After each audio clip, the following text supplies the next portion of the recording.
તો જય માતાજી મિત્રો, આજના મારા નવા વ્લોગમાં તમારું હાર્દિક સ્વાગત છે।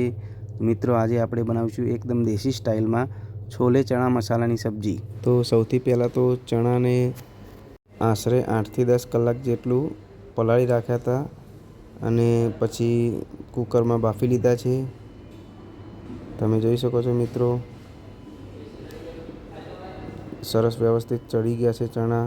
જો એકદમ નરમ સોફ્ટ થઈ ગયા છે। હવે આપણે વઘારની તૈયારી કરી દઈશું। ગેસની ફ્લેમ ચાલુ કરીને તપેલી મૂકી દઈશું। એમાં આશરે 2 થી 3 પડી જેટલું તેલ નાખશું અને નાના ડુંગળી અને ટામેટાં જે સમારીને આપણે રાખ્યા હતા એમાં જ મરચું, મીઠું, હળદર, ધાણા પાવડર, ગરમ મસાલો, કિચન કિંગ મસાલો એ બધું આપણે સરખા માપમાં નાખી દઈશું। આ બાજુ તેલ ગરમ થઈ ગયું છે તો એમાં ચપટી જીરું નાખી દઈશું, થોડી 1-2 લાલ મરચાં આખા આવે એ નાખી દઈશું, થોડી હિંગ નાખી દઈશું, 1 કાંદ તમાલપત્ર નાખી દઈશું અને ધીમા તાપે તતડવા દઈશું બધું।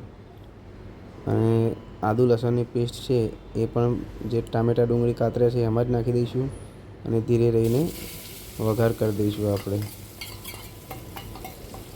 અને ધીમા તાપે ચમચાની મદદથી ધીરે ધીરે એને મિક્સ કરતા રહીશું। તમે જોઈ શકો છો મિત્રો, કલર કેવો વ્યવસ્થિત આવી ગયો છે। બસ આ રીતે ધીરે ધીરે એને મિક્સ કરતા રહીશું। ગેસની ફ્લેમ એકદમ મીડિયમ રાખવાની છે। મસાલો તપેલીના તળિયે ચોંટે નહીં એનું ખાસ ધ્યાન રાખવાનું છે મિત્રો। એટલે બસ ધીરે ધીરે આ રીતે મિક્સ કરતા રહેવાનું છે, સતત મિક્સ કરતા રહેવાનું છે।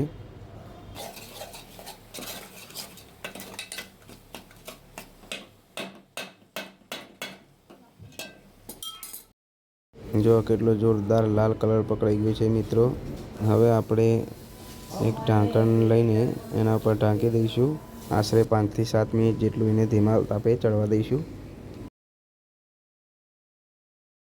મિત્રો ઢાંકણ ઉગાડીને તરત જ ગેસની ફ્લેમ બંધ કરી દેવાની છે અને પછી આપણે એમાં 100 ગ્રામ જેટલું દહીં નાખવાનું છે મિત્રો।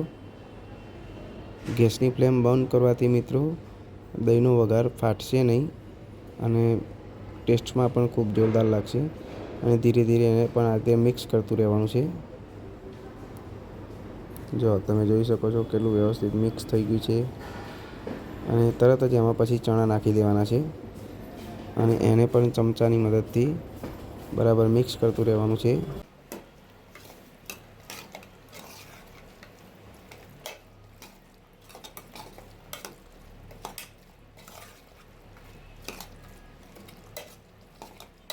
મિત્રો જો તમારે ગ્રેવી વગરના ખાવા હોય તો 5 થી 10 મિનિટ જેટલું ઢાંકણ ઢાંકીને ધીમા તાપે થવા દઈને આ રીતે એને ડાયરેક્ટ સર્વ કરી શકો છો। પણ અમારે તો ગ્રેવીવાળા જ જોઈએ એટલે આપણે થોડીવાર ઢાંકણ ઢાંકીને પછી એમાં ઉપરથી થોડી કોથમીર નાખીશું, જેનો ટેસ્ટ ખૂબ જ જોરદાર આવે છે મિત્રો। જો તમારે માપની ગ્રેવી કરવી હોય તો આશરે અડધાથી પોણા ગ્લાસ જેટલું પાણી નાખવાનું। આપણે થોડી વધારે ગ્રેવી કરવાની છે એટલે આશરે 2-2.5 ગ્લાસ જેટલું પાણી નાખ્યું છે। તમે જોઈ શકો છો ગ્રેવીમાં પણ ખૂબ જ જોરદાર લાલ કલર આવી ગયો છે। બસ આ રીતે મિક્સ કરીને થોડીવાર ઢાંકી રાખશું એને અને થોડીવાર ચડવા દઈશું। જો તમે જોઈ શકો છો મિત્રો, ચણા ચડી ગયા છે।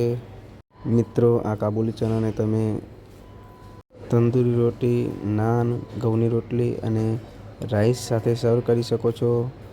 તો થેન્ક યુ મિત્રો, મળીએ બીજા વ્લોગમાં। જય માતાજી।